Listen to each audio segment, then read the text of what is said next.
Wilfred Owen's poem Dulce et Decorum Est is a powerful condemnation of the notion that dying for one's country is noble and glorious. In vivid, horrific detail, Owen describes the harrowing experiences of soldiers in World War I, particularly during a sudden gas attack.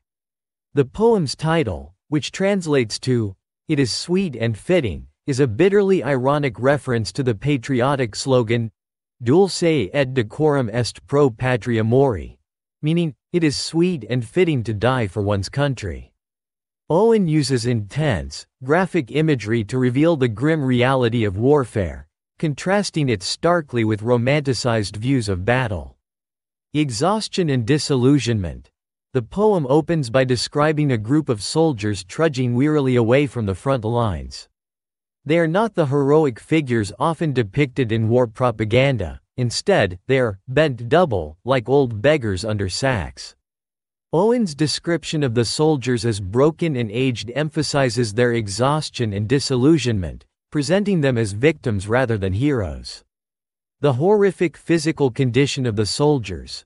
Owen's soldiers are physically degraded, coughing and limping along, almost too weary to continue.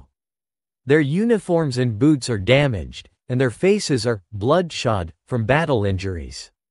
This grim image illustrates the physical toll that war has taken on these men, stripping them of their youth and vitality. Sudden gas attack.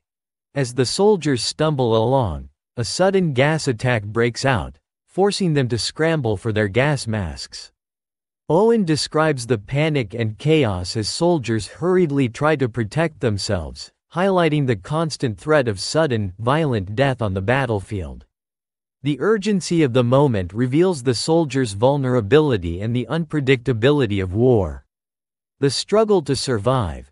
In the chaos of the gas attack, one soldier fails to put on his mask in time and is overcome by the deadly gas.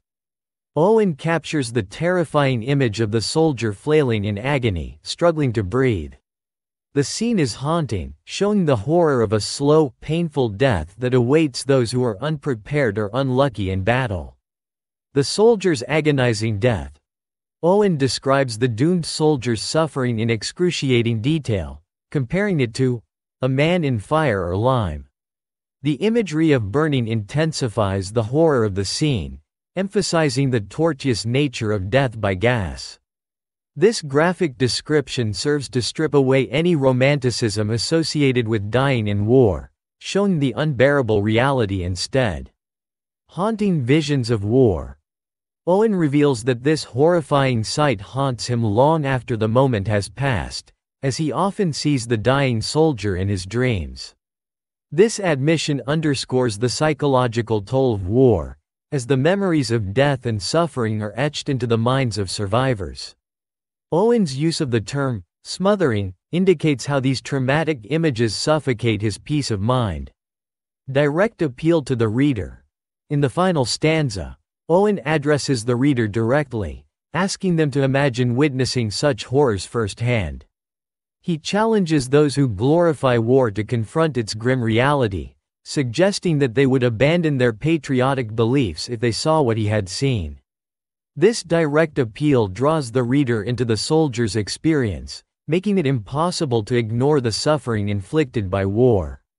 The lie of Dulce et decorum est. Owen concludes with a scathing rejection of the idea that it is sweet and fitting to die for one's country. He calls this phrase the old lie, exposing it as a falsehood perpetuated by those who have never experienced the brutal reality of war.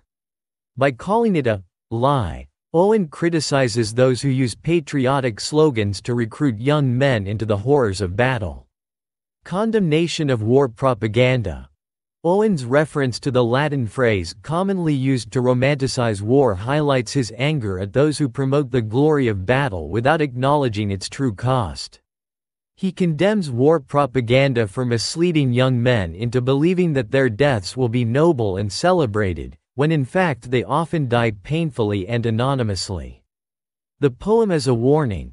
Through Dulce et decorum est, Owen warns against the idealization of war and the dangerous influence of patriotic slogans. By exposing the stark contrast between the romantic view of war and its brutal reality, Owen hopes to prevent others from being deceived by the notion of glorious sacrifice. His message is clear.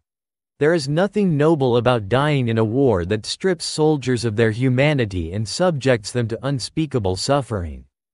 In Dulce et Decorum Est, Owen uses visceral imagery and first-hand experience to dismantle the notion that war is heroic or glorious.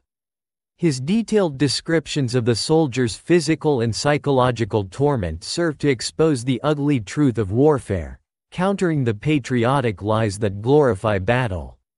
The poem remains one of the most powerful anti-war statements, capturing the horror, futility, and human cost of conflict. Through this unflinching portrayal, Owen challenges readers to reconsider their views on war and its supposed honor.